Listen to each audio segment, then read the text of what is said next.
पिछले भाग में आपने देखा कि हिडन लीफ विलेज के बाहर एक पुराना शापित पुल था, जहां हर रात एक भटकती आत्मा दिखाई देती थी। गांव के लोग उस पुल की तरफ देखना भी पसंद नहीं करते थे। एक रात ज्ञान भाई ने अपने दो दोस्तों नारुतो और सास्के को चैलेंज कर दिया, अगर सच्चे दोस्त हो तो उस शापित पुल पर जाओ और वापस जिंदा लौट कर दिखाओ। नारुतो ने बिना सोचे समझे चैलेंज एक्सेप्ट कर लिया। दोनों दोस्त निकल पड़े उस डरावने पुल की ओर। जैसे ही वो हॉन्टेड ब्रिज के पास पहुंचे, वहां उन्हें एक अजीब सी पुरानी कार दिखी, जो बिना किसी ड्राइवर के अपने आप चल रही थी। वे हैरान थे। तभी उस कार के अंदर से एक डरावनी आवाज आई।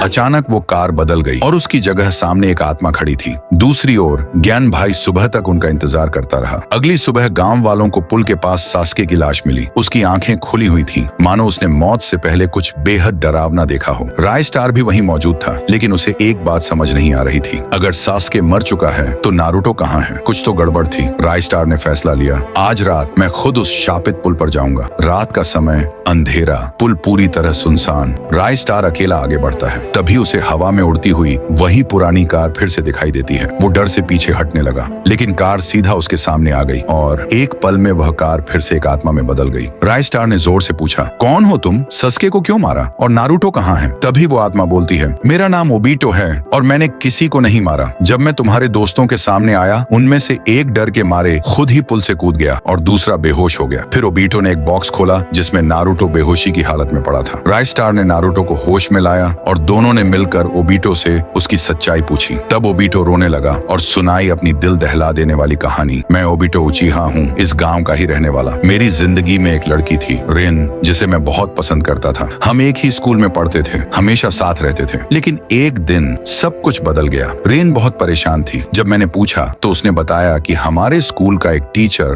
काकाशी ने चुपके से उसका वीडियो बना लिया था और अब वो उसे रोज ब्लैकमेल करता था। मैं रिन को अपनी बाइक पर बैठाकर पुलिस स्टेशन ले जा रहा था, लेकिन काकाशी ने हमारी बातें सुन ली थी। अचानक उसने अपने मॉन्स्टर ट्रक से हम पर हमला कर दिया। रिन सीधा पुल के नीचे गिरी और मुझे जलाकर मार डाला। तब से मेरी आत्मा इसी पुल पर भटक रही है, जस्टिस के इंतजार में। ओबीटो ने राय स्टार और नारुतो से कहा, अगर तुम मेरी मदद करना चाहते हो तो काकाशी को इस पुल तक लाओ। दोनों ने ओबीटो से वादा किया। रात के अंधेरे में वे काकाशी के घर पहुंचे, उसे एक छड़ी से मारकर बेहोश किया और घसीटते हुए पुल पर ले आए। जैसे ही काकाशी को होश आया, उसने देखा ओबीटो उसकी आंखों के सामने खड़ा था। काकाशी डर से कांपने लगा। माफ कर दो, मुझे मत मारो। लेकिन ओबीटो की आंखों में सिर्फ बदला था। आग की लपटें उठीं और काकाशी जलकर राख हो गया और उसी पल वो मुस्कुराया। ओबीटो की आत्मा को शांति मिल गई। अब हिडन लीफ विलेज फिर से शांत हो गया है। लोग अब उस शापित पुल से रात में भी बेखौफ आ जा सकते हैं।